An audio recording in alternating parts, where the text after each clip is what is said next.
Hey everyone, Huey Lewis here. Welcome to another episode of Huey's Anime Movie Reviews. You know, when it comes to Japanese animated movies, there is no director like Hayao Miyazaki, one of the greatest animation directors of Japan, or for that matter the world. He's best known for such memorable hits like the serious Princess Mononoke, the kid classic My Neighbor Totoro, the political Nasuka of the Valley of the Wind, the epic Howl's Moving Castle, and the award-winning hit Spirited Away. And as I mentioned in my last Unicorn review, is also known as the founder and owner of Studio Ghibli, one of the best animation studios in the world. Now, a couple of years ago, he planned to create his next movie in watercolor to give it an unusual visual style. And that film is the subject of my review today. So, released in Japan on July 18th, 2008, and in North America on August 14th, 2009, the movie is Ponyo.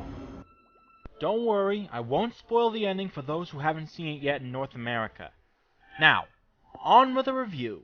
The plot is centered on a fish girl who lives in an aquarium in her father's underwater castle with numerous smaller sisters. When her father takes her and her sisters on an outing in his four-flippered submarine, she is driven by a desire to see even more of the world and runs away. She ends up stranded on the shore and is rescued by Sasuke, a 5-year-old boy who lives on a cliff. After taking a great liking to her, Sasuke names her Ponyo and vows to protect her forever. Meanwhile, her father Fujimoto is looking for his daughter, upset that she ran away. He calls his wave spirits to return Ponyo to him. Sasuke is heartbroken by this and goes home with his mother Lisa, who tries to cheer him up, but to no avail. Ponyo and her father have a confrontation, where Ponyo refuses to let her father call her Brunhilde. She declares her name to be Ponyo and voices her desire to become human because she has started to fall in love with Sasuke. Her father silences her with difficulty and goes to summon Ponyo's mother. Meanwhile, Ponyo, with the help of her sisters, breaks away from her father and uses his magic to make herself human. This causes an imbalance in the world, which in turn results in a huge storm. Riding on the waves of the storm, Ponyo goes back to visit Sasuke, who immediately recognizes her. Later that evening, Grandma Mare, Ponyo's mother, declares that if Sasuke and Ponyo pass a test, Ponyo can live as a human and the world order will be restored. If not, then the entire world will be flooded. Now, there's more to the story than just that, but as I said before, I'm not going to spoil it for you.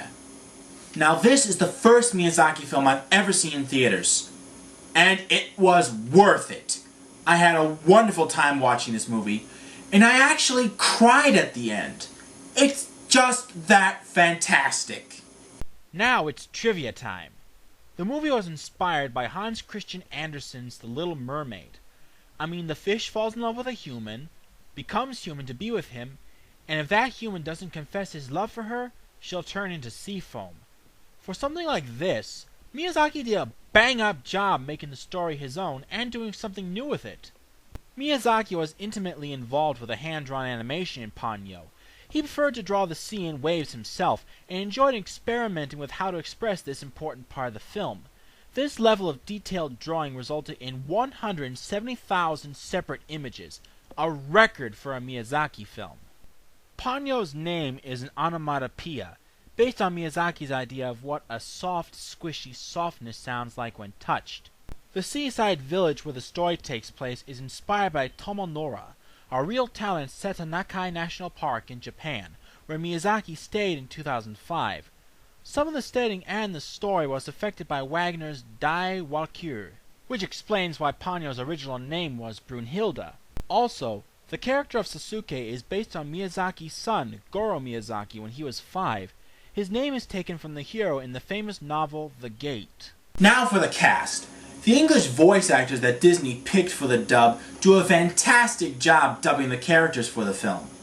Ponyo and Sasuke are voiced by Disney's own Noah Cyrus and Frankie Jonas.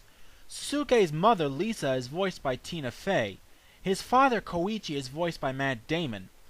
Ponyo's father Fujimoto is voiced by Liam Neeson. Sweet! And Ponyo's mother, the goddess Grandma Mare, is voiced by Cate Blanchett. Other voices include Cloris Leachman as Sasuke's old woman friend Yoshi. Overall, Ponyo is not as mature as Miyazaki's previous films such as Nausicaa, Howl's Moving Castle, or Princess Mononoke. But it's not supposed to be. It's along the lines of My Neighbor Totoro, a modern-day fairy tale that the entire family can relate to and enjoy.